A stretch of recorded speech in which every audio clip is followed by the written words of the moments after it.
sa akin. May nagbitbit naman ng stuffed pig. Siya po si Piggy Piggy Oink Oink. Masarap siyang akapin, no? Apa. Paano kayo matulog dalawa? Sige nga. Ako niya. Nakaganyan. Puro laway na yan, ano? Na? Nilalaban ba yan si Piggy Piggy Oink Oink? Kasi po, nung unang-una po, bigay po sa akin siya ni Mami. Sabi niya po, imbis ko daw po ito kahit sa ibang bansa po dati po si Mami. Para ko na din siyang kasama, natatawa po ako. Kasi po, kahit saan po pumunta, kasama ko pa rin siya po. Kaya po siya matulis po dati po. Umaalis ba mami mo sa ibang bansa? Apa. Saan po? Sa Japan po. Meaningful naman pala si Piggy Oink Oink. Kaya mo kumanta? Apa. Sige nga. Hindi ko kayang iwan ka. Hindi ko kayang iwan ka. Talagang kasing cute ng mga Kid Questers ang toys nila. Up next, ang mga best friend nilang manika, dinala ng Kid Questers. Sino kasama mo? Mama ko po. Hindi, Pero yung yan, hawak sino mo. yan? Abangan sa pagbabalik ng Star Circle Summer Kid Quest. Mama mo. Si Jinky po. Katabi mo ba matulog si Jinky? Hindi po, tinatago ko po sila. Kasi po baka po madumihan eh. Marunong kang kumanta? Apo. Sige nga. Sige Angelique, kantahan mo nga sila. Ang iyong mga ngiting nasa akin ay nakapagbigay pansin. Thank you. Okay lang. Marami pa naman eh. Pag teenager na lang. Si Mariel, ang paborito niyang Barbie doll na si Ayela. Sino yung hawak mo? Si Ayela po. Sounds family ang pangalan ah. Yan ba talaga ang name niya nung binili o ikaw ang nagbigay ng name? Ako po nagpikay ng name kasi ka-nickname ko po. Ayun naman pala. Favorite subject mo, Filipino. Opo. Bakit? Kasi po mahilig po ako sa Filipino. Ako rin. Oo nga naman, jurors. Nag-a-acting ka rin. Hindi pa po. Pero kaya mo. Opo.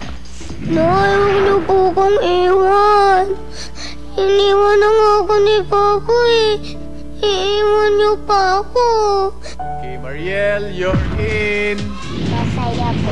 Kasi po natupad ko po yung pangarap ko na maging artista. Si Princess Aliyah naman ang isinama ng Kid Quester na si Bea. Sino kasama mo? Mama ko po. Hindi, Pero yung yan, hawak sino mo. yan? Si Princess Aliyah po. Ang ganda naman ng hair ni Princess Aliyah. Sinuklayan ko po kasi ito eh. Siguro pag ikaw magsuklay ng hair ko, gaganda din ano?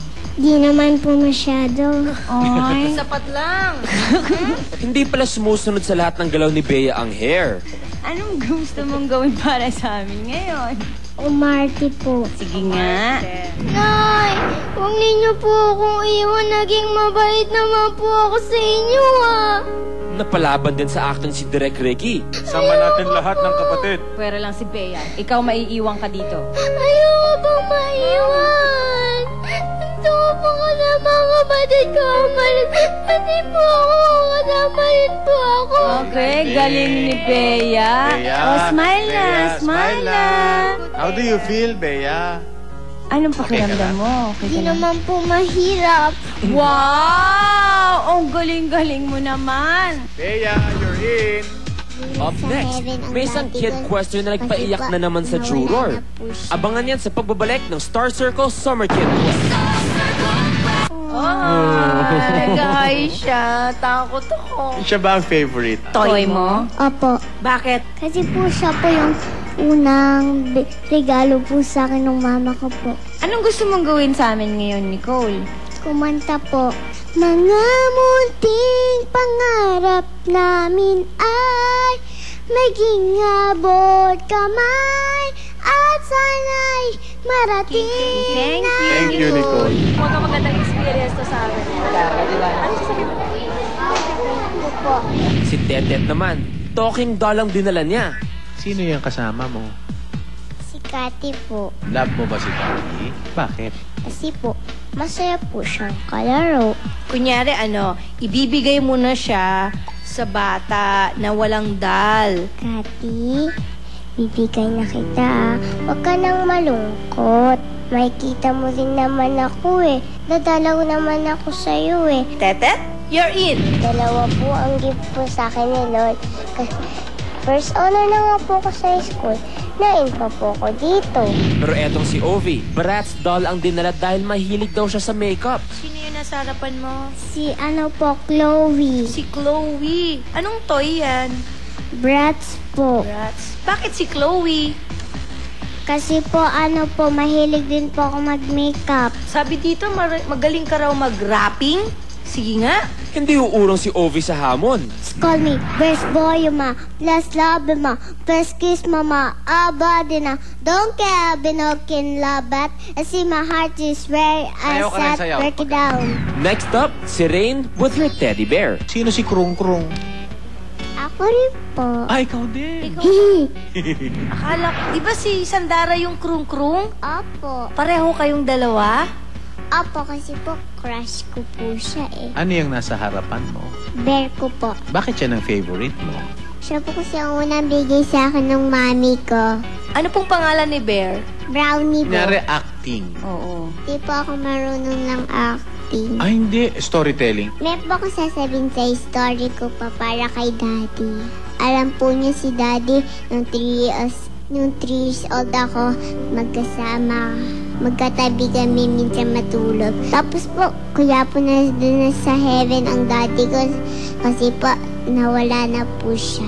Kasi po, masakit, ang sakit po niya dun sa puso. Malungkot kayo pareho. Opo, noon po. Anong Ngayon po, hindi na po. Hindi ka na malungkot? Opo. Kasi nasa heaven na si daddy mo, no? Opo, pero alam ko po masaya na po siya dun kasi wala na siyang problem. Ang drama naman ng kwento ni Rain, napayak ulit tuloy si Miss Yula. Gusto mo kumanta? Opo. Sige nga. Konti na lang po. Konti. Oh, konti lang. Ayaw ni Tita Yula. Dan kami ba? Hanggang doon na lang po sa mga may anghel. Hanggang doon na lang po. Sige. Okay, game. Dan kami batang kulang sa You're in. Gusto ko talaga maging artista para makatulong na ako sa mami ko. Gagalingan ko po. Parang in lang ako lalo. Hanggang sa matapos ako. Eto mga kids na one step closer to their dreams. Bea, Ayela, Tete, Ovi, and Rain. Ina sila sa Magic 20. Manzano, alam mo, basta pagbata, iba talagang enthusiasm pagdating sa laro, no? Tama, pero dapat alam na rin nila na hindi naman laro-laro lahat ng bagay katulad nito. Agree ako dyan dahil umpisa pa lang po ng mga pagdadaanan ng mga bata ng mga exercises. Kaya dapat yun abangan bukas dito lang where the magic continues.